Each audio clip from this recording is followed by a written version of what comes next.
Namaskaram, Sadhguru. Sadhguru, one of the five elements, Panchabhuta, is Akasha, space. And in one of your YouTube videos, I've heard you, you say ether, you mention ether about space in Akasha.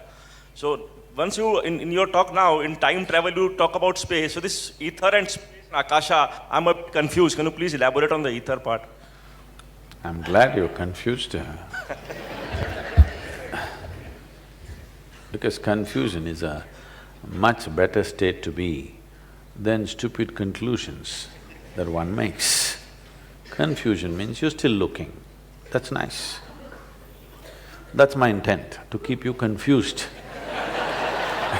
Yeah, because I want you to be seeking, always. Nobody said Akasha is space, we said Akasha is ether. That's not an appropriate translation, but reasonably. Ether is not space, ether is a certain dimension of existence, subtle. When we say space, we are talking about kala or non-existence. We are talking about Shiva, that which is not. When we say Akash, we are talking about that which is. Here you are.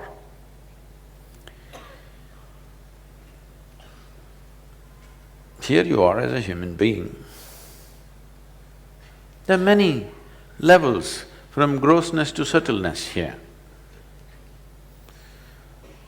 If you have constipation, you still have something gross inside you.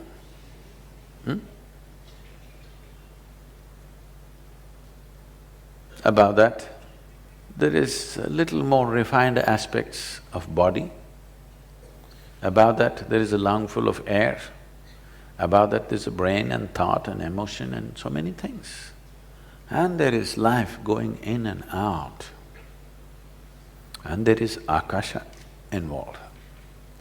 There is water, there is physical material, there is air, there is temperature, there's fire, and there is Akash which makes this. Don't try to understand that, just get this right, because this is a mini cosmos.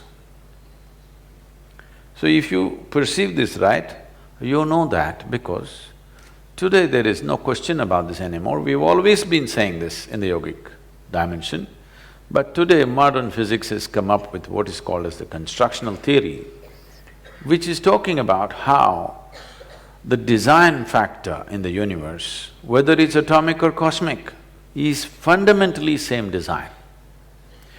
You as a human being with this kind of form, a grasshopper, an earthworm, a bird, a crawly creature somewhere, all of you have same fundamental design.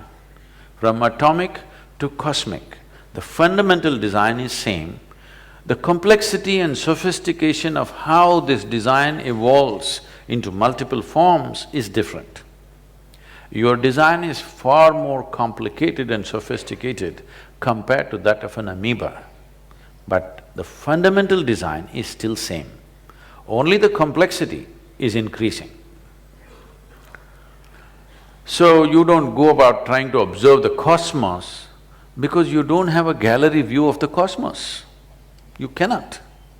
There's no place where you can sit and observe cosmos. And in fact, you cannot observe anything except what happens within you. Even if you take a telescope and look at the star is happening only the way it projects in your mind, isn't it? Yes? You don't see any star. This is the reason why you see stars which don't actually exist. Many stars that you see don't exist, but they're projected in your mind in a certain way and that's how you know it. Or in other words, you only can experience this, or this is the only doorway through which you can experience anything.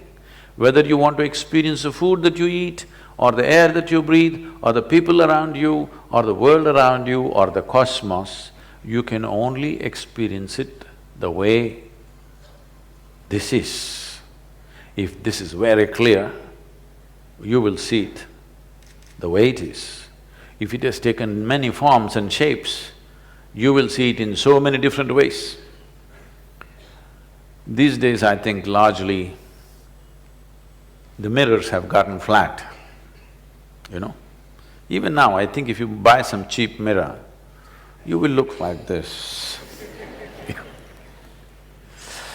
But if you get certain types of concave mirrors, you can definitely reduce your weight in a day. You just go stand, you look like a dash-on.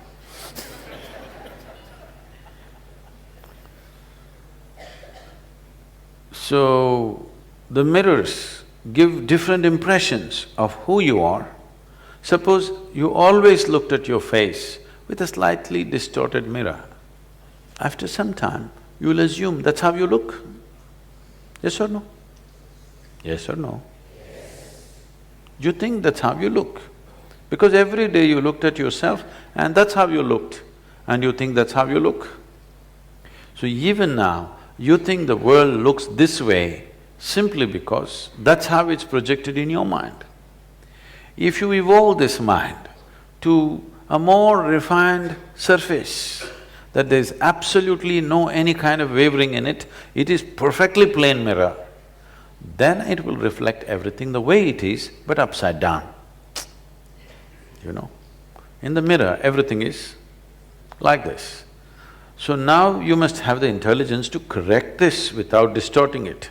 See, most people can't turn a dosa around properly. If they try to turn the dosa around, it'll become those kind of things. It takes certain skill to take something like this and turn it around without distorting it. So this is the problem with the mind. One thing is, already it is wavy or choppy, whichever way you kept your mind, but it is definitely wavy. You're seeing the world in the wavy mirror and it's looking certain way. And most people have never attempted to turn it around because they think that's how it is. When you want to turn it around, it takes a certain amount of skill to be able to turn it around without distorting it. So you have two problems. One is to first flatten the mirror so that it is undistorted, and now a much bigger task of wanting to flip it around without any distortion. So that is… we have not approached that in your life yet.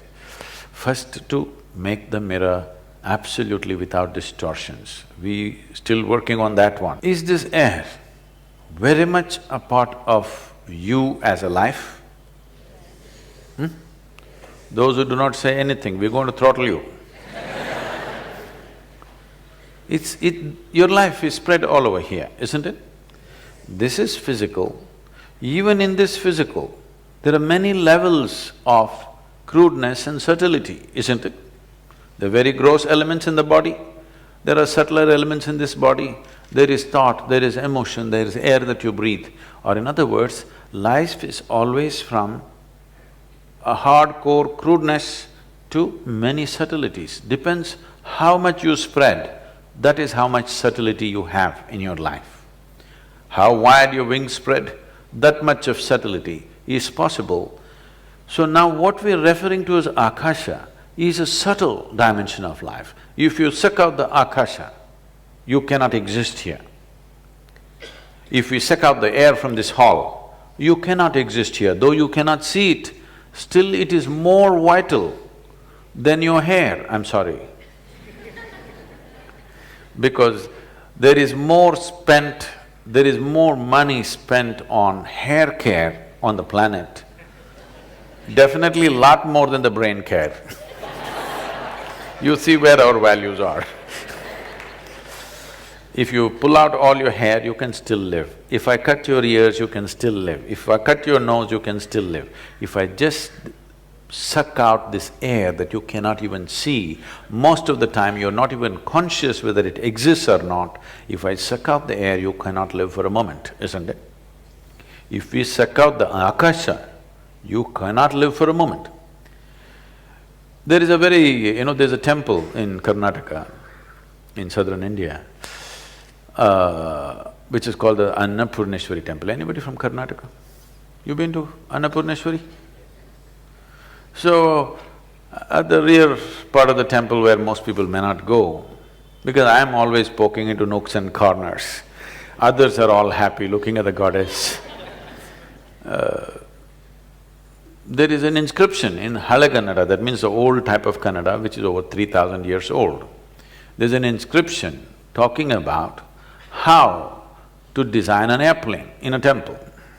And they're saying, you can do like this, but if you fly these machines, it will disturb the ether in the planet. If it disturbs the Akasha, when they say Akasha, don't think space. When they're saying if you disturb the Akasha, then human beings will not know peace in their life. Once Akasha is disturbed, then psychological disturbances will become enormous. I think you're a living proof. I think there was an old movie by Manoj Kumar which said, sure, airplanes and the disturbance that it's causing, and he's glad his ears went away one day. Something like that, yes? So, if we suck out the Akasha, this physical body will not exist for a moment. So when we say Akasha, we are still talking about 5 elements. As you yourself in the question you mentioned, among the 5 elements, Akash is one. So when we say elements, we are not talking about empty space. We are talking about one more substance, like earth, like water, like air, like fire. We are talking about one more aspect of 5 elements. So do not mistake Akash for empty space.